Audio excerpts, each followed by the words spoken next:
Hey, everybody, and welcome back to another episode of Connections with myself, Cameron Bunch, and my father, Dr. Randy Lane Bunch. Um, we've just kind of been hopping around a lot of different topics recently. Gosh, I'm trying to think of some of the ones that we've hit recently. Let me pull up the compendium. We've done one on who is in control. We did one out of chaos out of order, or order out of chaos. And we did one a couple weeks ago on character. And then last week we did on liberty, since it was just after the 4th of July. And so a lot of different subjects are being covered. And we've done things even as far back on apologetics is one of the first ones we started on, I would say. And we've done them on healing. And so they're starting to get quite a list of videos. So if you're curious about any of these issues or topics, please go on the YouTube channel and feel free to watch them all, or maybe a certain subject piques your interest. We've done ones on, depending on if it's a cultural issue at that moment. We did one on women in leadership and women in ministry after the whole Saddleback issue. And we're kind of doing something like that again, where something's going on in our culture currently, something topical going on, and we see a lot of back and forth over the political aisle, and maybe even just your moral arguments being thrown about. And so we're going to be getting into, for those of you who know, there's a new movie that released recently called The Sound of Freedom. And it's a story based off the life of a man named Tim Ballard. And he has gone through some harrowing things, and some things that would definitely drive many people to insanity or just complete absolute depression and soul-crushing obliteration of like self. And it's not something for the faint of heart. And the movie, which I haven't seen yet, I will say upfront so people are aware, but I had a mentor who was talking to me about it, and he said was very difficult to watch because it was just very accurately depicted. And so this movie is, for those of you who don't know, and have been kind of beating around the bush about it, is about the child slavery movement, and particularly regarding the sex trafficking of children. For those of you who don't know, a lot of times when we talk about slavery, we talk about how it's been done away with in the world. But the reality is slavery is an all-time high, and the majority of it was with sex trafficking, sex slaves. And a huge demographic of that is children. And so we're going to be talking about Tim Ballard and kind of what's going on in modern culture. And one of the things I actually wanted to open up with before you get into it, because I know you're going to read the verse out of Isaiah, but I wanted to read a quote from Dietrich Bonhoeffer, because I think it's a very great quote by him. And I love using it often because I think it shows that we are required to act and to do something, or else we are still to blame. For those of you who don't know, Dietrich Bonhoeffer was a minister during the time of World War II, and actually tried to assassinate Hitler on multiple attempts and ended up being arrested. But he has a quote that says, "Silence in the face of evil is evil itself. God will not hold us guiltless. Not to speak is to speak. Not to act is to act." And I think it's very fitting, because I think oftentimes, and when you're leaving the Holocaust Museum in New York, it talks about how there's this quote, pretty much how I think it was like they came for the communists, and I did not speak up for I was a communist. And then they came for, and it goes down the list, and it's like they came for the Jews, and I did not speak up for I was not a Jew. And it ends with, and then they came for me, and there was no one to speak. And oftentimes, I think in our society and in our lives, we think, well, this doesn't concern me. This isn't an issue that I have to get involved with. So I'll just take a back seat and be very passive towards it. Like, God is going to do what he wants in the end. Like, in the end, revelations is going to happen. But I think it's very fitting what Dietrich Bonhoeffer says, is that silence in the face of evil is itself evil, and that God will not hold us guiltless, because we are called to be light and salt. Salt is meant to preserve something. We're meant to preserve the world from evil, and light is to be shining in a dark place. And so with that, I'm going to turn it over to you and let you start out how you would like. Yeah, we're calling this courage in the face of evil because, Cameron, at different times in history, whether it was a Dietrich Bonhoeffer or whether it was a Martin Luther King Jr., or whether it was an Abraham Lincoln whom God raised up at an opportune time in our nation's history. There have been those who have had to go against the tide, iconoclasts, those who kind of cut against the grain, went across and against the grain of the popular culture or the prevailing ideology of the time to stand up for truth and what is right. My hero out of history, as you know, is William Wilberforce. And that was a name that was kind of lost to history until the movie Amazing Grace, some years back, revived it. There were a handful of people that would talk about it from time to time. Os Guinness was one of those, a great Christian social critic. I know that also Chuck Misler, not Chuck Misler, I'm sorry, Chuck Colson, who was the special counsel to President Nixon and a Christian leader, a very well-known Christian leader, won the Templeton Prize for Christian activity, would speak about Wilberforce, and he has Wilberforce Weekend, where different speakers come each year.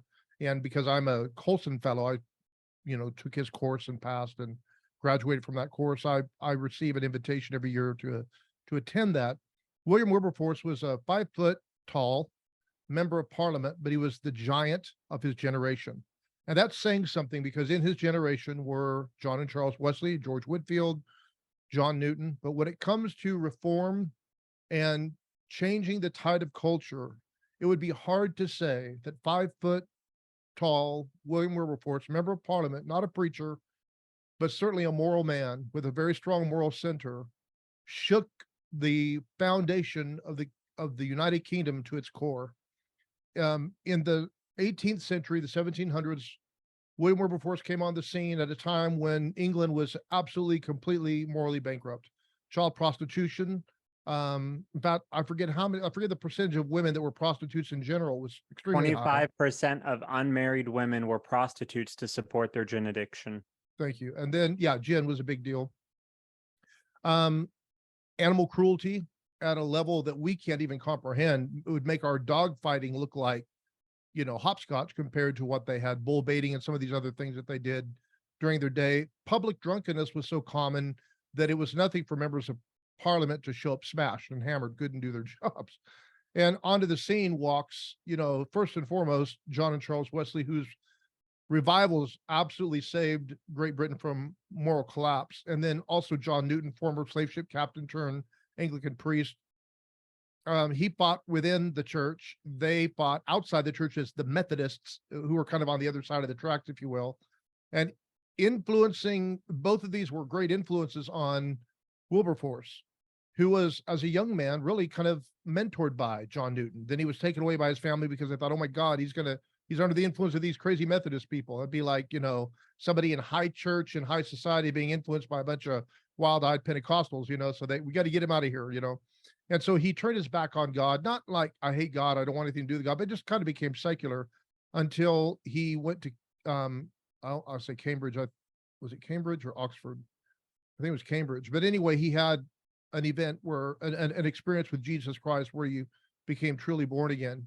And he went to John Newton with the assumption that, well, I can't be in a dirty business like politics if I'm a godly man, so I'll become a priest. And we owe John Newton a great debt because he said, no, William, stay in politics. God has a field, a venue for you there. And of course, he came up with a great statement that's immortalized in the movie. God has set before me two great objects, the reformation of manners and the abolition of the slave trade. So those were the two objectives of his life. He had a very crystal clear objective. The reformation of manners is what we'd call the reformation of morals. In other words, he wanted to totally change the moral complexion of his nation.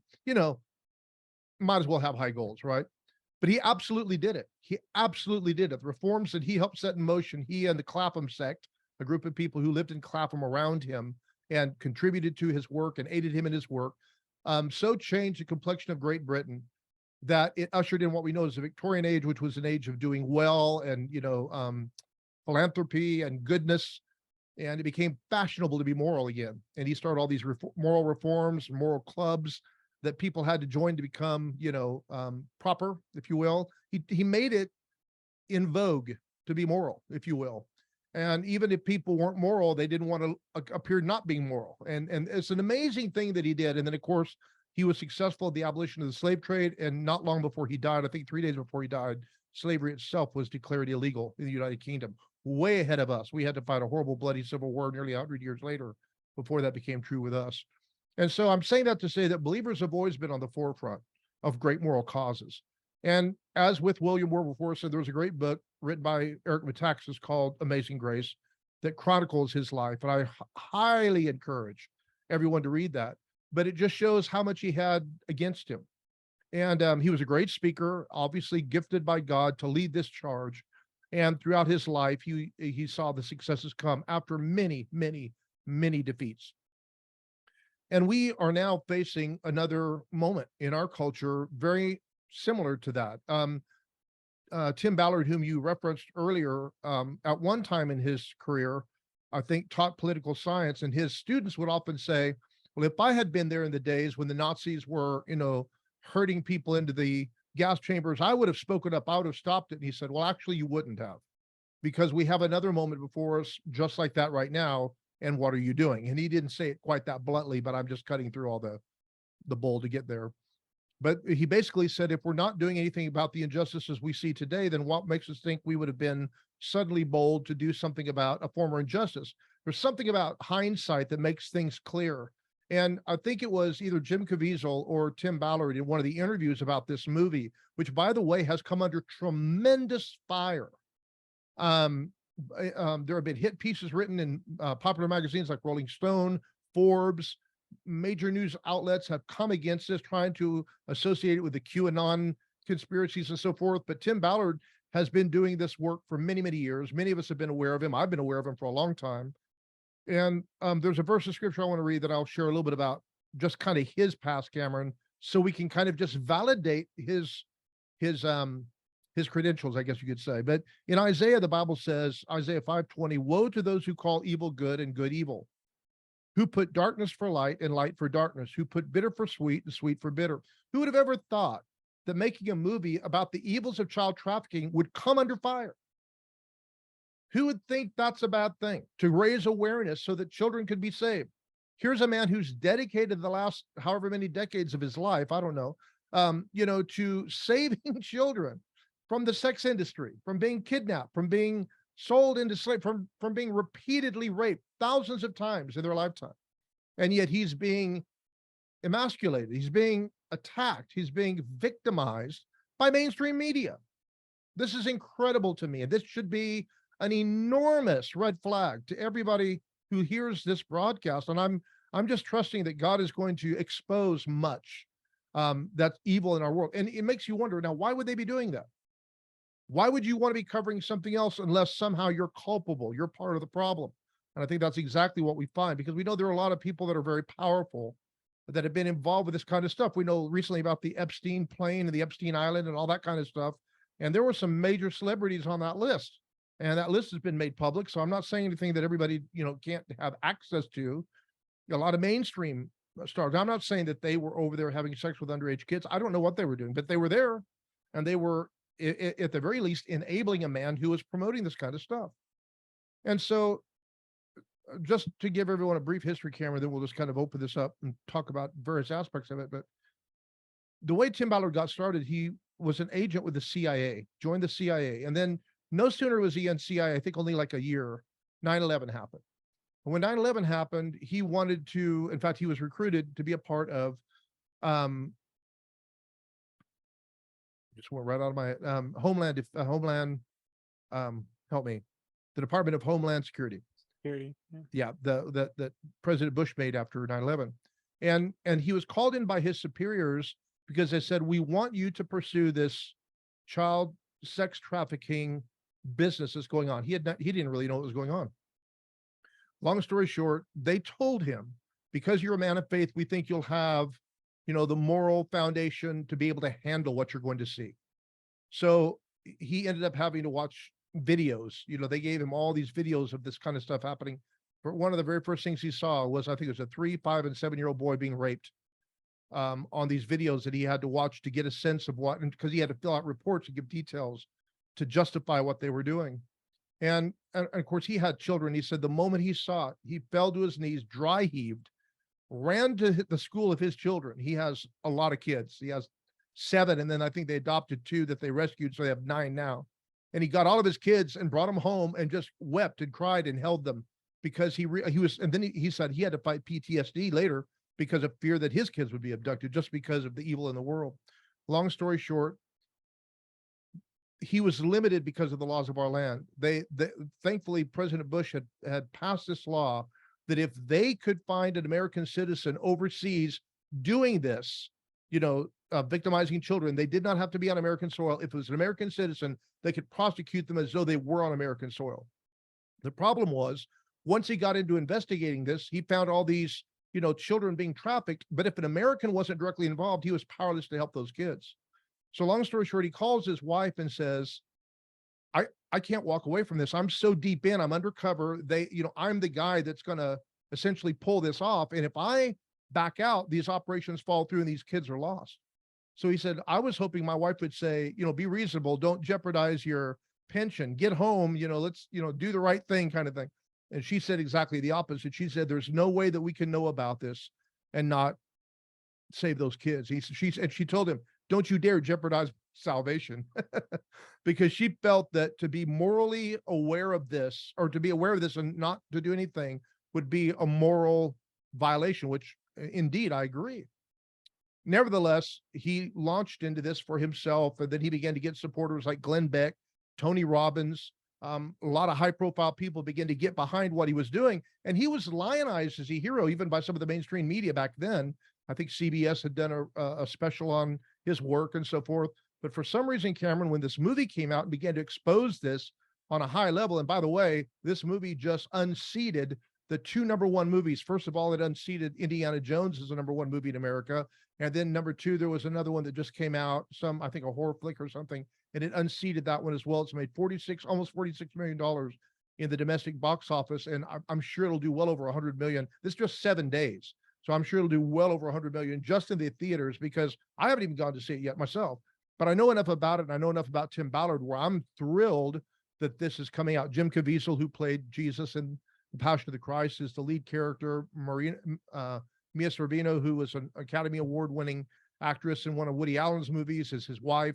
It's a well-done production. Jordan Peterson thought the movie was wonderful. Many people are giving it high praise, but it is being slammed by much of the media. Interestingly, I think it was Rotten Tomatoes gave it a 78 or something like that. So it got really high, and then 99, I think, by the public. So anyway, that's kind of what we're talking about. And, I think, as you said, Cameron, if we don't, as Christians, stand up against the terrible pressure that culture is applying against standards of righteousness, then we are all culpable. We're just as bad as the pastors who shook Hitler's hand and didn't stand up against his tyranny and watch 6 million Jews die in those, horrible ovens during the time of the Holocaust. So, And I think it's oh, do you want to read the verse real quick before we go further? I don't want to keep I going think before you. didn't I do it? Did you? I think I did. Yeah, I did. Okay. Okay, I was just making sure. I was listening with everything, but clearly I must have missed it. But I think one of the things that a lot of society doesn't know, because this is a subject matter that particularly hits home to me, because I've mentioned on this podcast before of just being, just having my own interactions with this as a child, and so for me, like, it hits home when you find out that children are being hurt. And I found out about this probably earlier than most Americans are finding out now, because I found out about this, I would say, somewhere in late high school or early college. I found out that one of the largest reasons that the porn industry succeeds so well is because of either child pornography or sex trafficking. And so it's one of these things that oftentimes our culture doesn't even realize that they're supporting indirectly, because oftentimes when you're supporting different companies, because I knew friends in high school that weren't Christian, but they had these like porn account subscriptions, and they would talk about all the time, like how they would like have these subscriptions and everything. And I mentioned one time to them, they're like, do you like have one? I'm like, no, I don't watch that. And also to do so would be to like support sex trafficking. I think it must have been college I was at that point. And they're like, what? And they're like, no, it's all legal stuff. And I'm like, that's the iceberg, the tip of the iceberg that you see, but you don't realize what's going on underneath.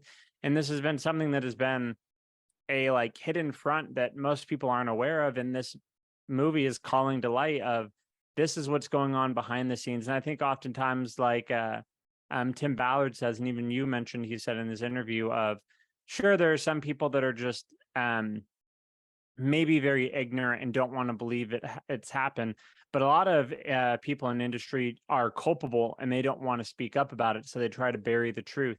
And I think a lot of people, when confronted with it for the first time that aren't part of that demographic, it's hard for them to believe because they're like, no way it has this thing.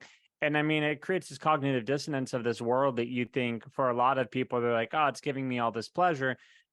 No sooner do they find out that it's also the thing of great discomfort, and the things that, like Tim Ballard said, when he had to watch it because he had to be writing the documents to go to court and to let them know what was happening, like he was dry heaving. It gave him PTSD, and these horrible atrocities are going on every day. And it's just going to continue with the erosion of our culture.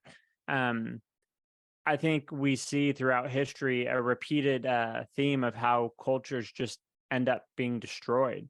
It always starts with this moral decline and moral degradation. We see this in Greece and Rome, and it continues on throughout history of every decline of society. We see that first they maybe let one thing through, whether that is the killing of unborn children, or maybe it's letting through homosexuality or one thing or another.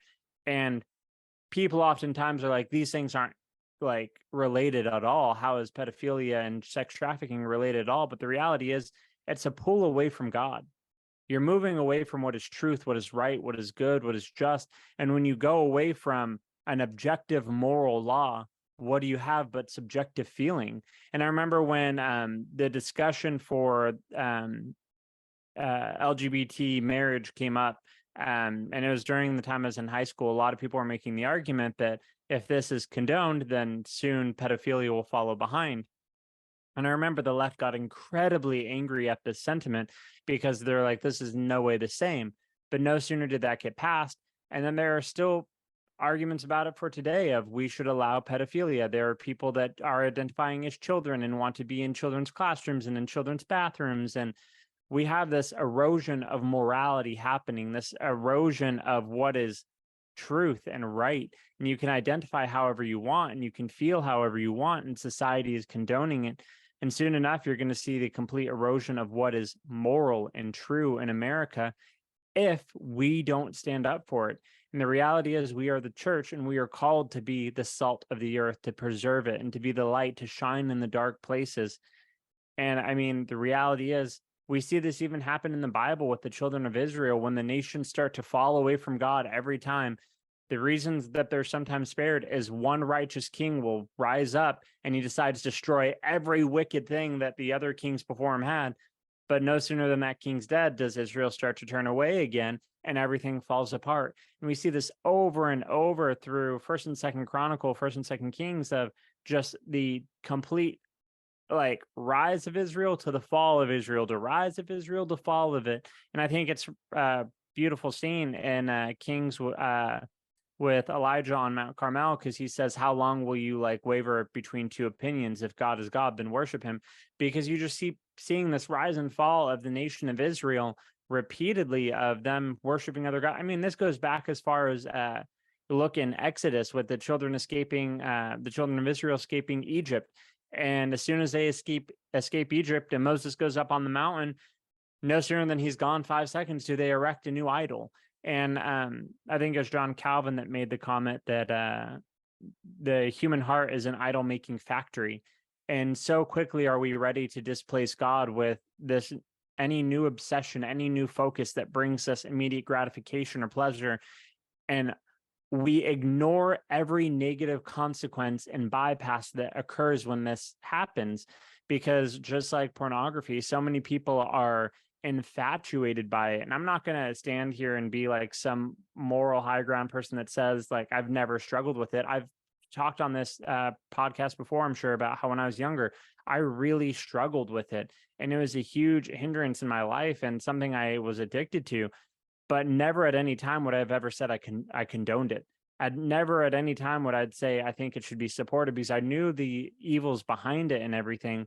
And the reality is we can't turn blind eyes, even if it's something that brings us pleasure, no matter what it is, or if we're addicted to it and we're struggling with it. No sooner should an alcoholic say alcohol is a good thing. They should see the destructive nature in their life. And oftentimes they're willing to say, hey, I don't like this about me. I don't want to be an alcoholic, but I feel trapped. But so often in society, when it comes to this issue of pornography, sexual liberty and freedom, and they like, there's arguments about maybe we should condone what is it, sex work. And I Yeah. can't remember the word that they have. They have like different words for it. But just like legalizing sex work of what is it, voluntary or um, consensual sex work is what it is. And so they want to condone it and to approve it and pass it into law because you have different service sites that want to cater to this. And then they want people to not only be able to market themselves, but be able to do these acts with other people. And they're like, I should be able to have the right over my own body. But what they don't realize is what they're creating in society. To give an example, one of the things that I politically am against, and you may have your own opinions, and that's on you, but one of the things that I do not agree with is when they make condoms or birth control free at different clinics. And the reason why is not because I don't think like people should practice safe sex, but the reason why is because the vast majority of people that collect these things are kids in high school and young kids. And what they are teaching implicitly is that sex is a right. And when you treat sex as a right, you say, I deserve it no matter what. This is what I get. This is my basic fundamental right. When the reality is, sex is something that was created within a confine of marriage. And it is not a right, it is a privilege and a blessing, something that God made for us to experience deep intimacy. But when we teach it as an implicit right, it cultivates in our mind this idea that I am owed this, no matter what the other party says. And as Tim Ballard even says in one of his interviews, and as many individuals who will talk about how the sex trafficking occurs and how child pedophilia and child pornography gets proliferated, is it often starts with something as simple as watching pornography and thinking, I'm watching this, they are meant to please me, and this is what they're meant to do. And so but then eventually that grows numb, and you have to have something a little more exciting and a little more exciting and a little more exciting. And not Jim Peterson, Jordan Peterson made the comment how Ted Bundy even said that for him, it started with pornography, and it was 1,000 chip-aways at his soul and 1,000 more exotic things he looked for until he stepped into a new realm of having to lure women to his car and brutalize them. And so it's not an overnight thing. It's a slow fade. It's a slow sell. We give ground on one issue, and we often don't want to fight the issue because it's easier to say, hey, you know what? God will judge. Hey, it's not my place as a Christian to condemn. Hey, it's not. But it is our job as a Christian to speak truth. It is our position to judge. And oftentimes I think people look at judge not lest you be judged, and they stop it there. And they don't realize the whole point of that verse is to first deal with yourself. Then you're able to help those. And so we as Christians are called to be salt and light. We're called to judge and to speak truth, just like William Wilberforce, just like Charles Wesley, just like all these men who decided to step up when their nation was on the verge of absolute collapse. As you mentioned, 25% of unmarried women were prostitutes to support their gin addiction. But during this time, brothels started catering to people that wanted children under the age of 14, because once you make prostitution legal, well, what's the next step? What's the next exciting thing? Because at some point, when prostitution has become legalized, it gets boring for people, and they want something more extreme and something more diverting and something that is more gratifying to the flesh, because the reality is the flesh is never satisfied. It always wants more and more and more, and it's going to keep clamoring and clawing for that until it is satisfied. Yeah, it's ridiculous for people to say that sex crimes are not related to pornography. It's so obvious that they are. It's the desensitizing of our conscience to see things that we know we ought not be looking. That's why if somebody's looking at pornography, they're glancing this way and that way, making sure other people aren't seeing. They know it's wrong. And then they continue to watch it where that doesn't satisfy. And I need something more exotic, something more on the edge, until pretty soon we have all these, we objectify people. They're just meant for my pleasure.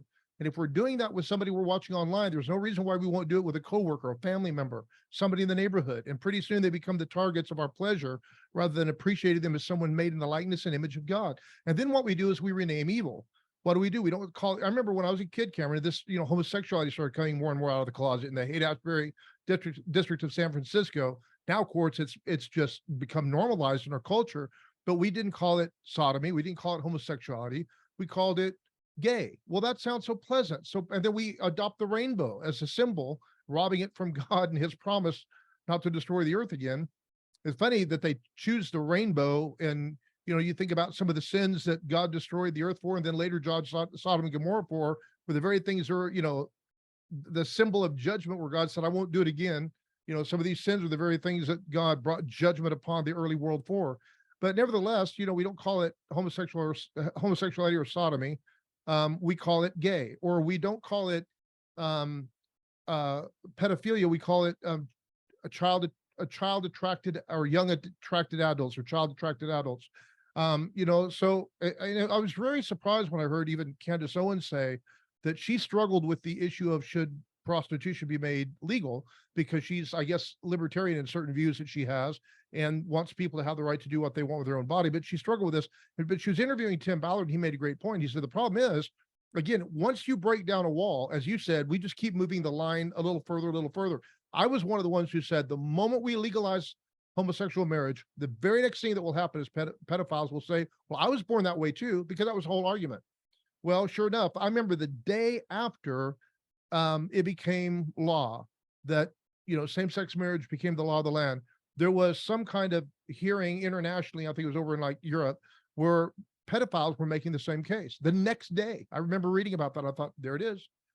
And once you break the moral law and move away from the standard of God's law, it's kind of like the gold standard. Once we got off the gold standard, the value of the dollar slid all over the place. It just continued to slide away because there was nothing to stand it up against anymore. There was no standard anymore. And once we reject God's standard, then what is the standard? We can just keep moving it until we finally drop it down to, the lowest basis level there is. And now the only thing that's considered evil are people that are wanting to stop true evil, because now that's my right. That's it's my freedom of expression.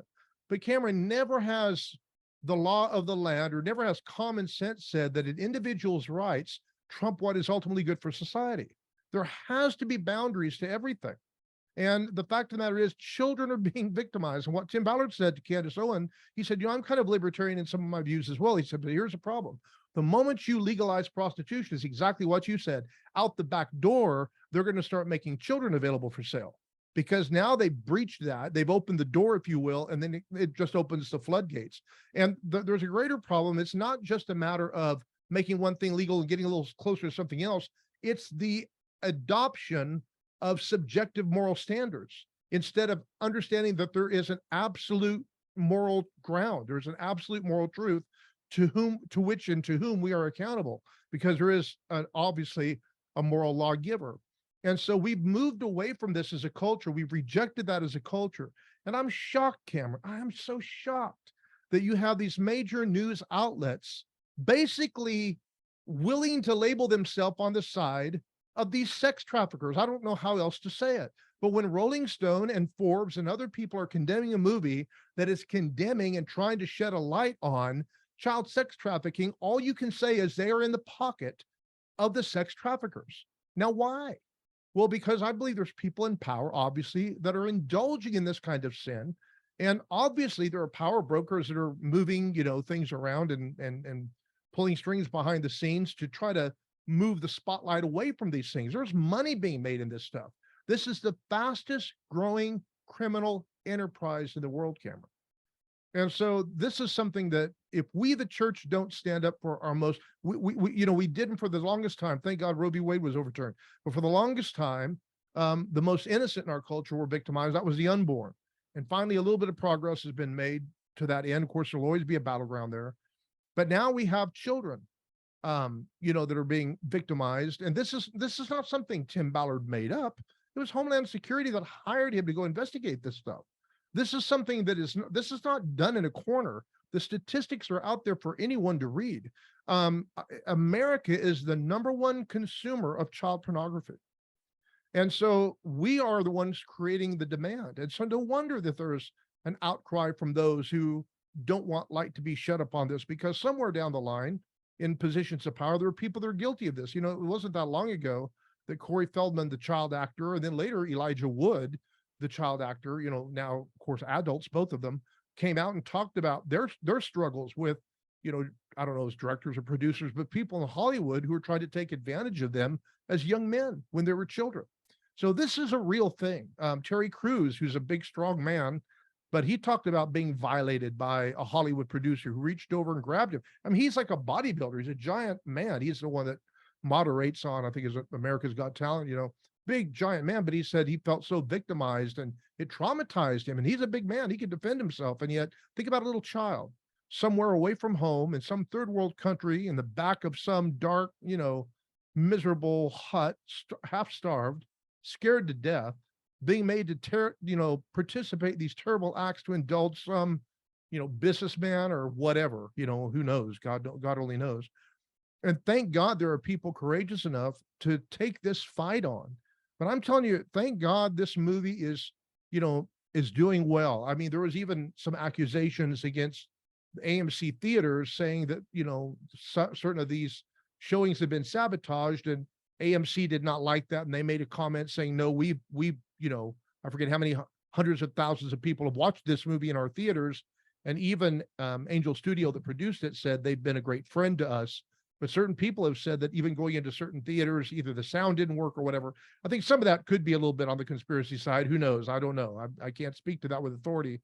But there's no question that, and thank God that AMC theaters is showing it. In fact, in our neighboring town in Bakersfield, it's on in 2 screens in one theater. It's on another screen in another theater, and then another theater's got it showing. So several in our area, and then it's coming to our little hometown on Friday night. I want to go see it then and promote it and support it.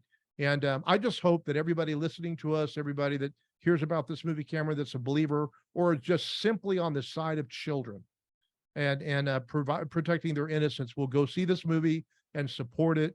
From what I understand, if I'm not mistaken, I think they're looking at doing a sequel. Jim Caviezel said something about this continuing on. I could be mistaken, but I think it was because they were asking what projects he's doing next. He's doing The Resurrection of the Christ with Mel Gibson. That's coming up. But he's also, I think, doing a part 2 to this. And what's wonderful, like The Chosen, this is being done at more of a grassroots level. Disney had the rights to distribute this, and they passed on it. And they didn't want to have anything to do with it. And here's another interesting thing. Jim Caviezel, I just heard in an interview before we started, said he lost both of his agents and a lawyer that he had on retainer over this. Think about that. People so afraid or so against protecting children that they're disowning the people that they represent because they don't want to be associated with it. Now, that is cowardice, if I've ever heard it. Either that or culpability. Take your pick. You can be culpable and a part of it, or you can be a coward. But if you don't stand against it, like you said, if we're silent, we're participants. And so I think every Christian needs to raise their voice. Now, a lot of Christians don't want to, I just don't want to get involved, but that's the same as being involved. To not decide is to decide for the face of evil. And I think we just have to be courageous, Cameron. We need to stand up. And if nothing else, what can I do? Well, support this movie, support efforts like it.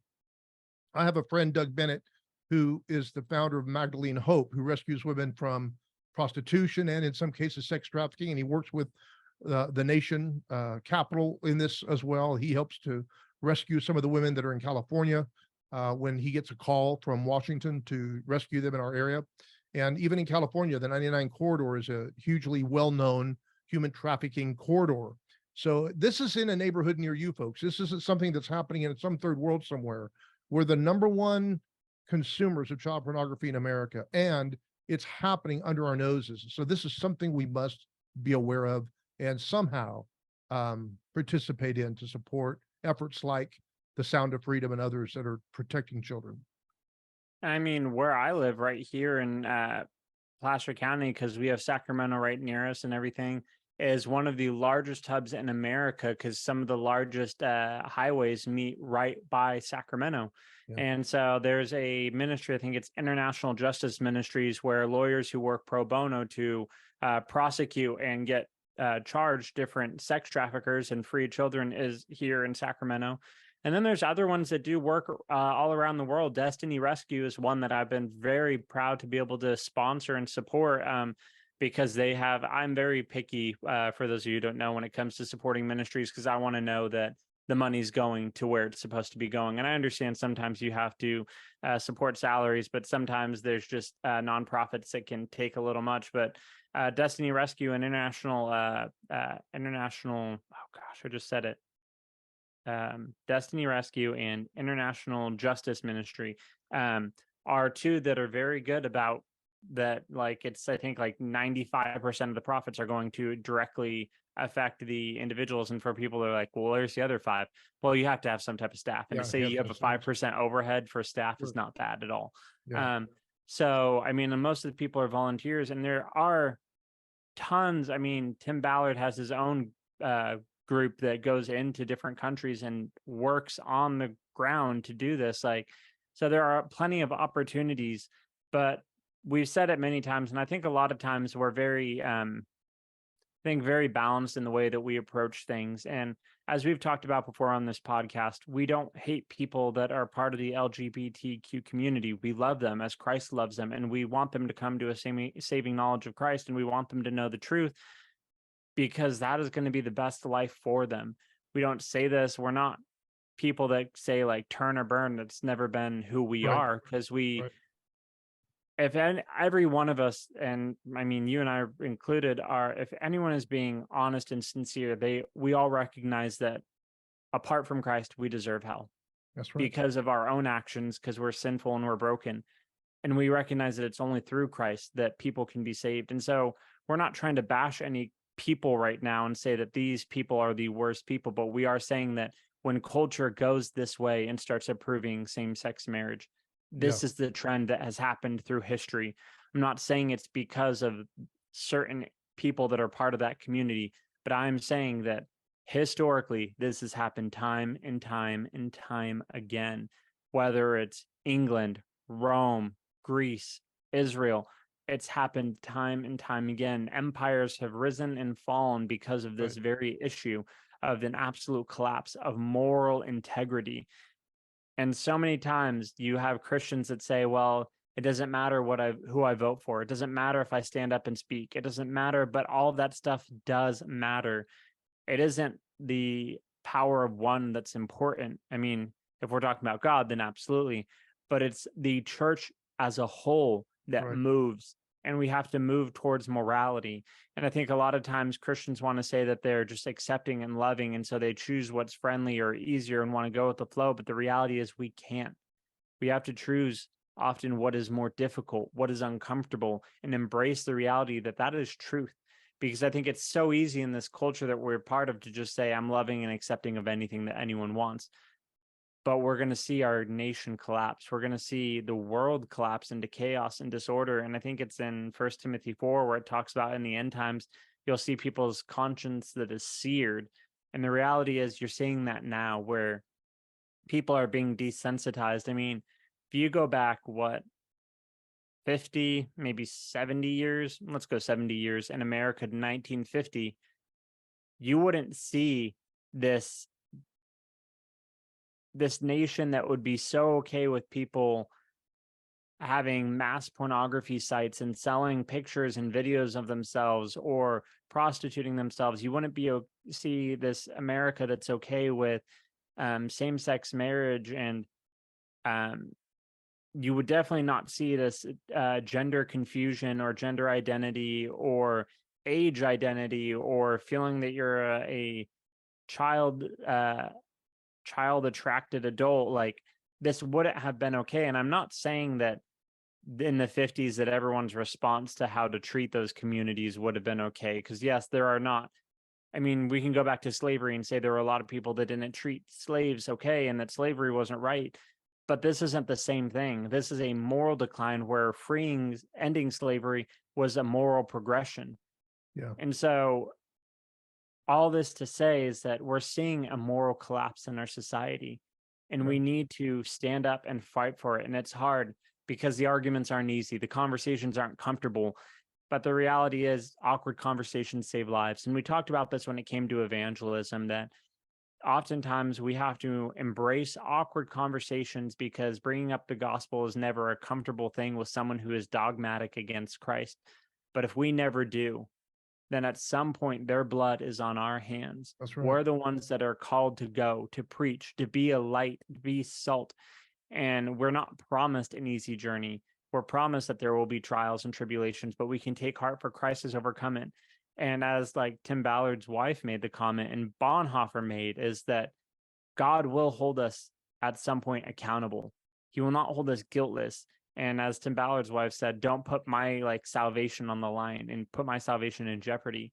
We have to be vocal in the face of evil. And there's the quote, I don't remember who says it, but like the only thing for evil to take over is for good men to say nothing. Be silent. Yeah. Yeah. So we have to be a vocal generation. We have to be the Isaiahs. We have to be the Jeremiahs. We have to be the Elijahs and the Elishas. We have to be the ones that are vocal when our society is failing. We have to be the ones that stand up. And maybe I'm sounding political right now or like a politician trying to get you to rally behind something. But my point is to rally behind Christ, to rally behind truth. And it's a lot easier, like I've said many times, to be silent. But when you're at the end of your life, and most of the time it takes people getting to when they're 50, 60, 70, 80, and they realize, you know what, why was I clamoring for everyone's approval? Everyone's so focused on trying to get everyone else's approval. I should have just been the authentic me. The reality is we just need to be truthful to who Christ has called us to be. And in the end, people will realize we were looking out for their best interest. And I remember I had a professor in college who was not a Christian, had a lot of classes on Christianity and history of Christianity and a book club on G.K. Chesterton and C.S. Lewis. And I took it and I made a comment one time, or she made a comment of like talking about the subject of evangelism. And I'm like, well, I think oftentimes it can get very uncomfortable for people. And so you're trying to not be like abrasive and all these different things. And she's like, if my eternal salvation is on the line, wouldn't you do anything to try and like convince me that God was real? And it hit me coming from someone who like ascribed not to be a Christian. And I'm just like, yeah, maybe I should do a bit more. And the reality is like, it's everyone's eternal salvation. It's not just this lifetime. It's not 70, 80 years. It's an eternity separated from Christ in misery and pain. And we see the absolute collapse of our society happening. And movies like this are bringing it to the forefront. And we do need to be able to support them and show that, yeah, these do matter to our society. Because as you mentioned earlier, Dad, one of the things that Wilberforce did was made manners and morals fashionable again. And we need to do that in our society. Bring back that generosity, truth, and Jesus are essential to us. We need to understand that there is objective moral truth. We need to understand that there is right and wrong and that there are lines that should not be crossed. Yeah, we need some moral courage. You think about it, it's interesting to me, Cameron, it's not just, a lot of times we talk about, I have a book called The Good, the Beautiful, and the True, 3 different categories that speak to absolutes. Beauty speaks to our aesthetics. God is the author of all beauty, all true beauty. And we recognize beauty when we see it. It's an objective reality. The true and the good sound similar, but they're different. The good speaks to our moral categories, what is right, what is wrong. Truth just simply deals with what is real. A good definition, a philosophical definition of truth is that which corresponds to reality. So along these lines, you have in our culture today, people that are deciding that they can decide, yes, I was biologically born a male, but today, because I choose to be so, I am a woman. This has gone to such ridiculous extremes that it literally baffles anyone with a shred of rational capacity. I was listening to a congressman ask somebody standing for this kind of nonsense, so you know who Mike Tyson is, right? And he said, yes. He said, so if Mike Tyson tomorrow decided that he identified as a woman, should he be allowed to compete as a female boxer? And the guy said, well, ideally, yes. And I mean, I don't even think you have to say more to see the absurdity of this. In 2016, the Oxford Dictionary word of the year was post-truth. meaning that we're past truth. Now feelings trump facts. And if I feel a certain way, I can bend reality, I think, we think in our culture today, to correspond to my version of reality. The problem is you can't. Any more than a child pushing against the side of their house can cause the earth to rotate in a different direction. But that's what we've said we can do. And we've condoned and enabled this nonsense, absolute utter nonsense. And what's interesting to me, in the void of the church having some spiritual cojones and standing up and articulating the nonsense of this, who has been the voice for this? Even Joe Rogan has on his podcast talked about the absurdity of things like this. And Joe Rogan is not a believer at all.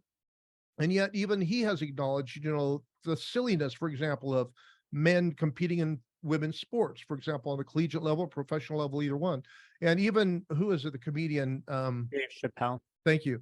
Dave Chappelle talked about, if LeBron James decided to play in the WNBA, he would score 840 points a night. And the fact of the matter is, men and women are different. It's just a biological reality. I couldn't believe my ears, Cameron, when I was hearing someone the other day talking about how wonderful it is now that tampons are available in trans women bathrooms. And I just couldn't believe my hearing. So they're basically saying that men pretending to be women can menstruate and also have children, can get pregnant. I don't, I'm at a loss. Now, if you have a child that is conceived, can you wire a male to carry that baby? Yeah, probably so, but you could do that in a burlap sack under the right conditions. Men cannot get pregnant. They don't have the chromosomes for it. They don't have the plumbing for it. Our DNA on every molecular level says you're either a man or a woman. And Jordan Peterson, not that long ago, interviewed, oh, bless her heart, a young girl, you may have seen the interview, I don't know, who had been convinced that she was a man, had double vasectomy. And, this is in high school. I mean, 15 years of age. And I want to know, who are the people responsible for letting her do this? Where were her parents? Where were the doctors? Where were the psychologists who should have stood up and said, honey, you've got gender dysphoria. We can help you with this. We can help you live a fulfilled and meaningful life. Now she is on the other side of this nonsense and realizes what a terrible mistake she's made. She was weeping on the Jordan Peterson show. He stopped to comfort her and console her at various points. And she articulated the problem quite well. And of course, now she is, I'm sure, no doubt in my mind, she's being villainized by the people that are trying to promote this lifestyle. And you think about it, why in the world, if this is not something they're trying to perpetrate on children, are they wanting to read, are these, drag queens and so forth, wanting to read books to our children in the public libraries? They've made it very clear they're coming after our kids. And so this is just one other aspect. And this is something Tim Ballard brought up, that all of this works together toward ultimately victimizing children, our most innocent victims, because number one, they want to persuade them of the normal. They want to try to normalize this in the minds of children so that this generation comes up saying this is normal. And it's just not normal. It's against nature. It's against the way God created things. And while I'm on a rant here, it might sound like, well, there's going to be people, no doubt, that say this is hate speech. No, this is just reality. This is simple. 2 + 2 = 4. But in a post-truth world, you don't have to have 2 + 2 = 4. You can say, well, I think it equals 5. I feel better with it equaling 5. But try to pass your math class like that. And the fact of the matter is reality is simply objective. It is what it is. And I used to use this illustration, Cameron. If you were stopped at a, let's say, a red light, right? Now, we've all probably had this experience at one time or another. I have a number of times. It's a weird, freaky experience. We've all had this happen, where you're sitting in your car and you're parked. Maybe your foot's on the brake. Maybe you even have it in drive, but your foot's on the brake. And a car next to you starts to back out. And instead of realizing they're backing out, you think your car is moving, right? We've all had that weird sense of dysphoria for a moment, and we freak out and we slam our foot on the brake, only realize we're in park, or the engine's not even on, or whatever. But let's imagine that you're, stopped at a light, truck pulls up alongside of you, maybe it goes a little too far over the line. And as it begins to back up, you become aware that something is moving. And like I said, sometimes you can think it's you. There's two things we instinctively do. Number one, we slam on the brake and we look up to find some kind of fixed point of reference, because we know that if we're moving, if we cross over that line, we're in the danger zone. Why are we looking at a fixed reference point? Because we know there are some things that are immutable, unmovable, And if we are moving, if they look like they're moving, and it's not them that's moving, it's us that's moving. And the fact of the matter is, Cameron, right now we're in a culture that is moving across the lines. They've removed all the fixed markers, if you will, all the objective fixed moral landmarks from society. They want to, they want to mock the church. They want to, laugh at or mock objective moral boundaries and call them passe and antiquated. But the fact of the matter is, they're sliding over a line into a danger zone, and they're running up against the hard, unyielding wall of reality, I guess you could say, and bashing themselves against it like a ship against the rocks on the shore, and it's going to disintegrate them. Because if we don't line up with truth, then we'll ultimately be destroyed by it. Because if we violate the truth, ultimately you can't succeed against reality. If you don't line up with reality, then ultimately it will defeat you. And the fact of the matter is, if we're silent and not speaking out and not letting people know the truth, that it's like, removing the warning sign that says bridge is out, because we don't want to, hey, if they want to drive 55 miles an hour off a cliff, it's not me. It's not for me to, deny them of their rights. And that's not only irresponsible, but you can't call that love. That's not tolerance. That's not love. And unfortunately, we have a cowardly generation, even oftentimes, I'm afraid to say, in the church, that doesn't want to speak up on these issues because they don't want to be villainized. In some cases, they're worried about their job or whatever the case might be. But there's a time where you have to be able to be willing to stand up, and if need be, lose that job and trust God. Because otherwise, if somebody doesn't stand up, as you said earlier, Cameron, there'll be nobody to speak up for us, because we will have abdicated that place of having a voice. And I think our society, or and I shouldn't say our society, our Christian society or Christian church has spent far too much time looking down in the car, and now they're looking up and they don't recognize like where they are. They've Yeah, crossed too many lines. And whether that's because they didn't want to be villainized, or they just wanted to appear accepting and loving, or they're afraid of losing their nonprofit status. I think right. the reality is, at some point, we're not in Christianity for a tax rebate or to be able to write something off on our taxes. We're not in it to get the better deal with the government. We're in it to worship and serve God. And there are some times where we have to say enough is enough and stand up for truth. Yeah, And we have to mentor those in the next generation, because the reality is, I think a lot of the older generation has spent a lot of time working and putting their nose down. And meanwhile, they're, as you mentioned, they're coming after the children. And if children aren't informed, they're going to be raised to be kids that see this as normalized and yeah, right.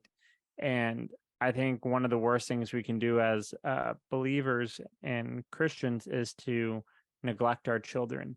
Um, because the reality is, our children become the next adults that lead this world. They're our next future leaders. And I think in the church, we had a very work mentality of, we want to be hard workers and prove that we're like not like flaky, like flower power Christians that don't work. But the reality is, we've kind of almost abandoned the home life of raising and teaching children.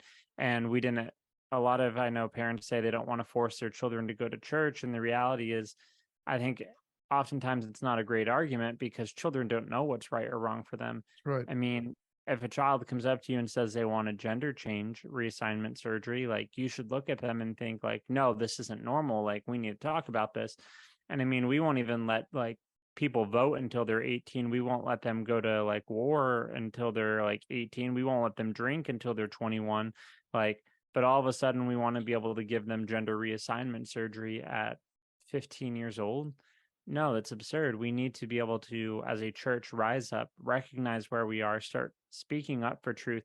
You don't have to do it in a way that is hateful or bitter, but truth, if truth is making you uncomfortable, then maybe you need to change your position, because truth is truth. It doesn't have any feelings associated with it. It is just truth. Yeah, If it's making you uncomfortable, it's because of either environment you're in or your stance that you have. And the reality is, truth is truth. It is unmovable. unchangeable. It is always going to remain the same. Yeah. And we need to stand for it and give up the comfort, like the comfortability, the complacency that we have. And if you're feeling uncomfortable, maybe you need to keep preaching truth until it becomes comfortable. Yeah. Yeah. Absolutely. You know, again, if it sounds like we're ranting, uh, we're not really just ranting about the evil in the world. We're really talking about our responsibilities as believers of living as the light.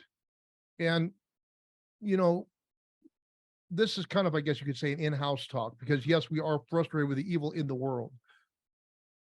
But the fact of the matter is, if the church is shining the light as she should, and if we're representing Christ in a bold way, and it was interesting, something Jordan Peterson said struck me, Cameron. And like I said, I think it's amazing how God is raising up these voices that are not necessarily coming out of the Christian right.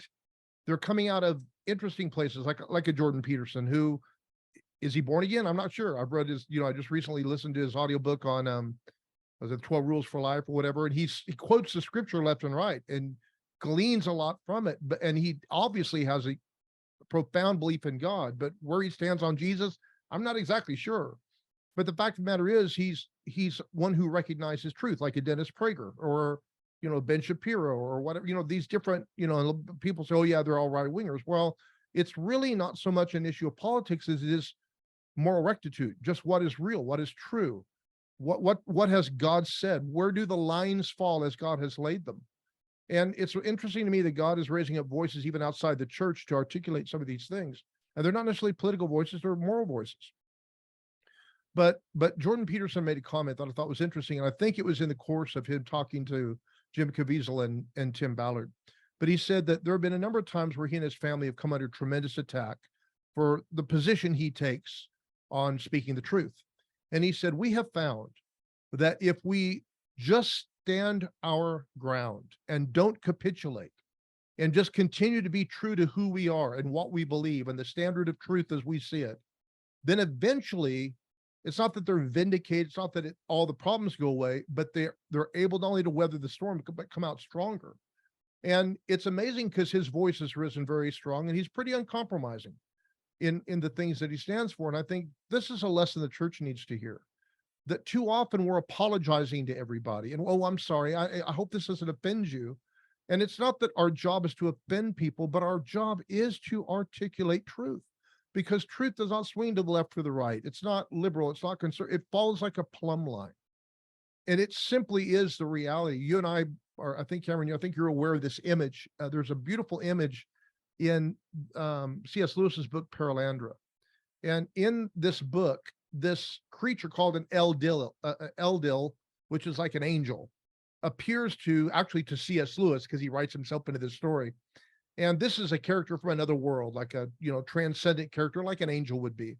And when he appears to C.S. Lewis, because this Eldil, or this angel-like character, is actually coming to see Ransom, who's the main character in the book, to give him an assignment to go to Venus, right? If you haven't read the book, you need to read it. It's a wonderful book. But anyway, this Eldil looks like he's crooked, like he's standing there in space, in time, but like at an angle. And Lewis says, he describes it, he said, I realized that it wasn't he that was crooked, but that he was on some other plane of existence where he was upright, and our world rather. And it gave him that sense of dysphoria where he got dizzy because he realized he was the one that was crooked. Reminds me of the Batman TV show with Adam West way back in the day, where the crooks would have their hideouts. They would actually be slanted on the TV screen to convey this idea that they're askew of what is right and proper and good. And the fact of the matter is, society is like Lewis was in that image, or like the Batman characters that were villains. It's askew of the plumb line of truth.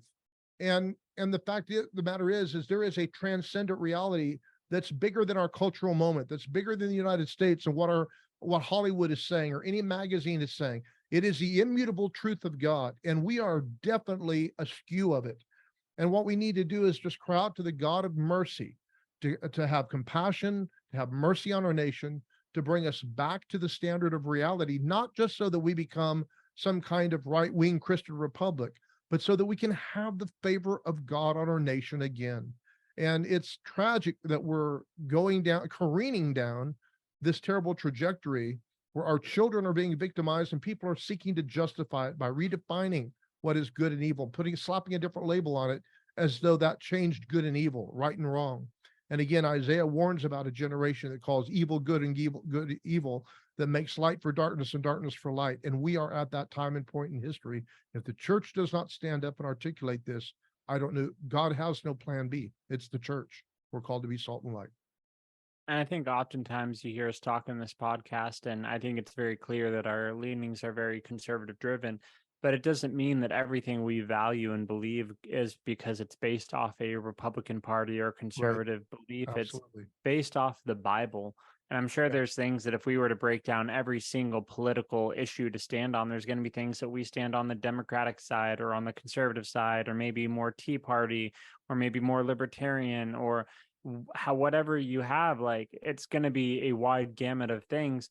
And the reality is we're never going to be trying to push you to a political party because we like that political party.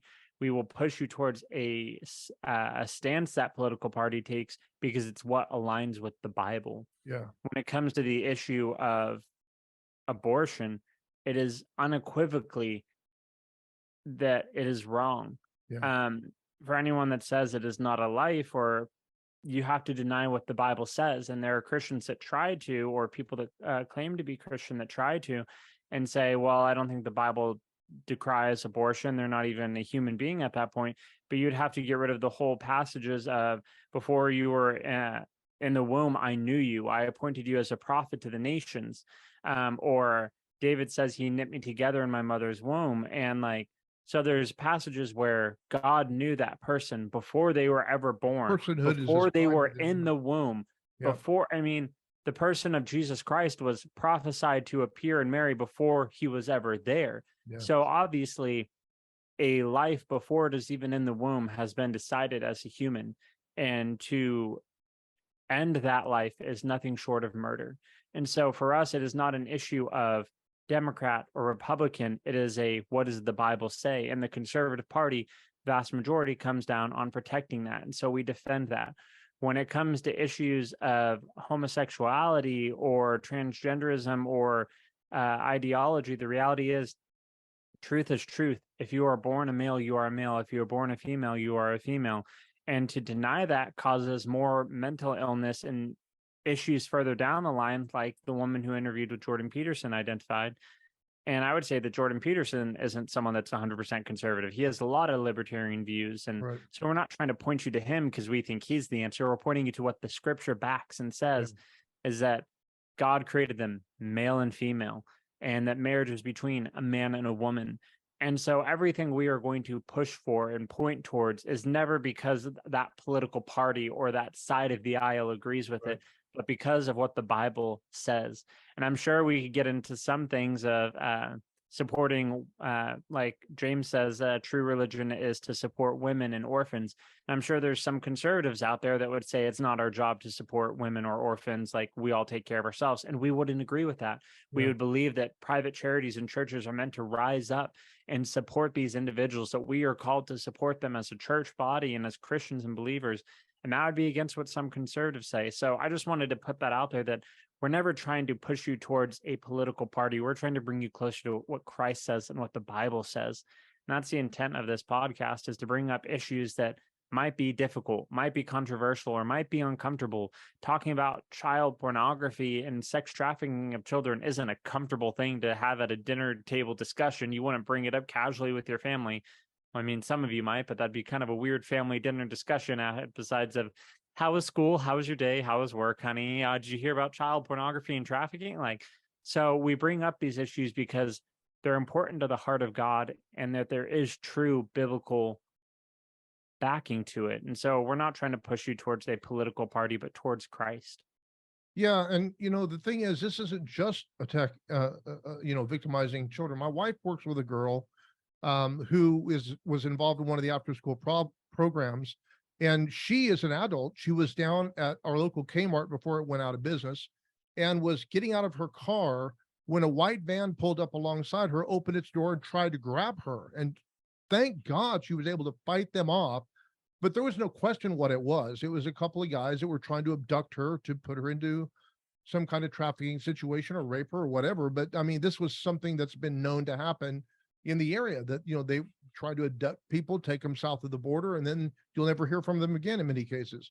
And long story short, this is coming to a neighborhood near you folks. This isn't something that any of us are safe from. Our children are not safe from this. And it's something that if they're not themselves victims of child trafficking, they're victims of the potential consuming of it, because it's out there in the airwaves. It's not, this, Cameron, you can be looking at certain gaming sites, click a button, all of a sudden you're on a pornographic site because they're targeting young men or young children, young men and women.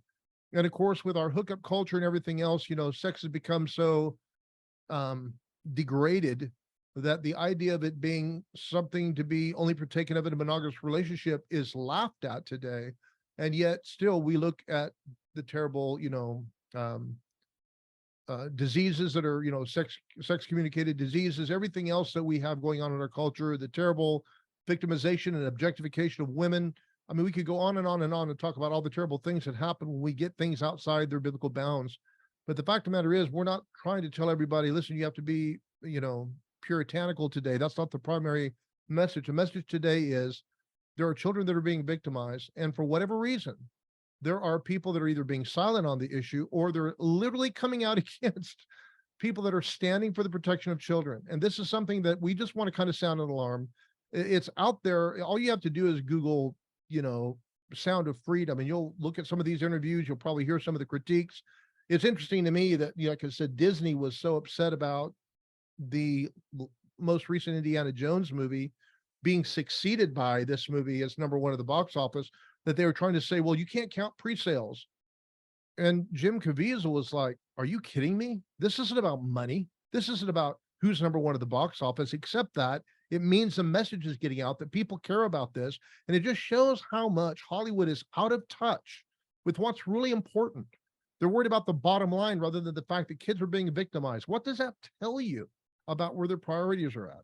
So again, it's one of these situations, but of course, they've been a leader in promoting some of this nonsense, whether it's, homosexuality or whatever else. They've been, promoting some of this unclean stuff. So the fact of the matter is, we're living in a society that is trying to shake off its biblical foundations for personal freedoms that violate what is good for a society as a whole.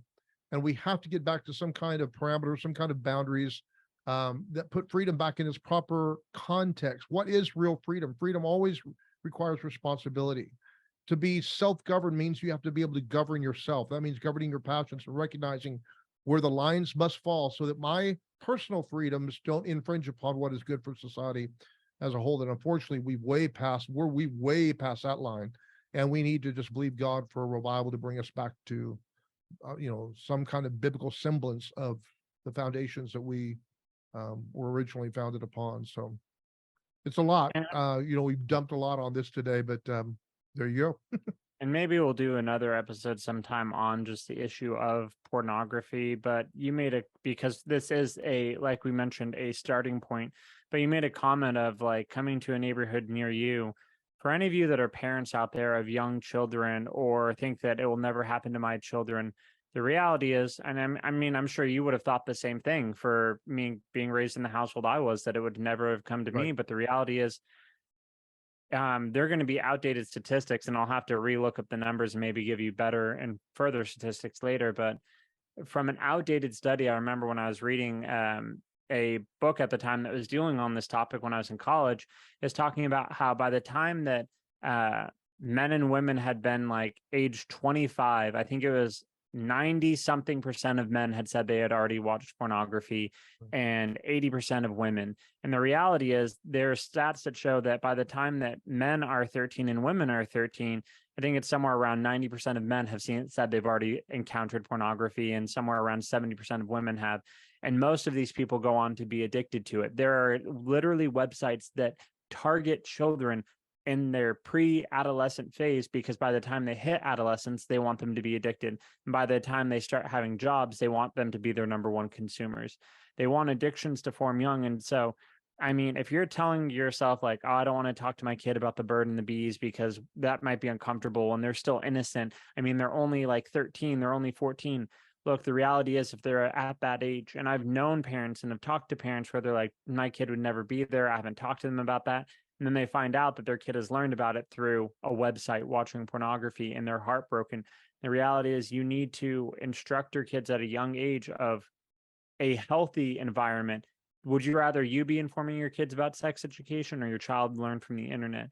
The reality is, I mean, I went to a Christian conference one time and I was very interested because it was talking about child sexuality. So it's like, I have to go to this conference. I need to know what it's about. It's a very weird title at a Christian like ministry conference. And the man leading it was talking about how children these days are learning about sex from the internet and learning about gender differences from the internet. And so he literally had developed an entire curriculum of at what ages you should start introducing different topics to your kids. And from a very young age, they should know men and women are different. And it's Yeah. just a great curriculum, but I don't know the name of it or anything. I'm not here to support it or sponsor it or anything. But my point is, this is already in a neighborhood near you. It's not Yeah. coming. It's here. Right. It's happening. And if you're not, what you're not up on, you're down on. And if you're being naive and thinking your kids won't be affected, at this point, you're just being, in the kindest words possible, being stupid about it. Yeah. Because the reality is, it is a very serious thing. And I say this as someone who, like I said, has struggled painfully with this. And I just wish I had known earlier all these different things. So please, parents, don't be naive and think it's coming soon. It's there and you need to be educated on it. Yeah, and don't think your kids are physically safe either. I think, Cameron, back to how when you were growing up, our driveway was quite long, right? And I think from our doorstep down to the highway where the bus would pick you up was like a tenth of a mile long driveway that we had, and just in Vermont. So it's kind of covered by the woods, but you would stand there on the highway. It's a small highway, but it's a highway nonetheless, going right through town and right by our home where the bus would pick you up. And I think about then, I didn't think anything of it. You went to kindergarten late. So you'd get up in the morning, watch Arthur and Clifford the Big Red Dog while I'm doing dishes. And then when it came time, you would walk down and catch the bus. I never thought about it twice. You went to school, came back, you were dropped off there and came. There's no way today I would let my child stand at the bottom, a tenth of a mile away from my doorstep, waiting for a bus. It's just the reality of it is it's not safe. Anybody could come along that highway, snatch you up, and we would never see you again. There's no way I would think to let my child stand by themselves that far away from adult supervision. But, and then, I think about my poor wife being a school teacher. She just went to the coast with 20, I think it's 50 something kids. I said, how many adults were there? It's like 4. And I think, how terrifying would that be if you turn around and one of those kids are gone, and where did they go? Are they in the ocean? Did somebody come snatch them? I mean, it's just, we live in such an evil world, and it's sad that we have to think like that. And thank God there are good people that will, are again every day risking their lives to protect others. For every shooting we hear in like at a theater, or we hear courageous stories of people who shielded others with their own bodies. So there is good in the world, but the fact of the matter is we're naive if we don't realize the evil as well. And so I guess, Cameron, the way to close this, just lead us in prayer for our nation. Lord, we thank you that you are a good God, that even though there is evil in this world, that you are the prevailing light, the icon, the God that we turn to in these moments, the example, our mentor, the person that we look up to. We thank you that as our world is starting to fail in moral courage, that you are the one inspiring us, that you are causing us to act as salt and light to a dying and darkened world, that you are giving us the opportunity to rise up in our community, to rise up in our country and across the world and speak truth into a dark place, to give us opportunity to step out and help people that are hurting. We thank you that you give us boldness to act, and that we don't just go back into a place of complacency or just passivity, but that we are awakened to do what you have called us to do, that we are able to mentor those around us, speak into the lives of those around us, so we're able to protect our families and stand for truth. We thank you, Lord, for everything you're doing and where you're leading and guiding us to. And it's in your name we pray. Amen. Amen. Well, thanks, everyone. I know this was a difficult conversation, and for some people, I'm sure they were very uncomfortable just having to hear, it's some interesting, Cameron, just hearing blatant truth spoken. is hard on our ears today because we've been so conditioned by our culture to be politically correct and to not offend anybody.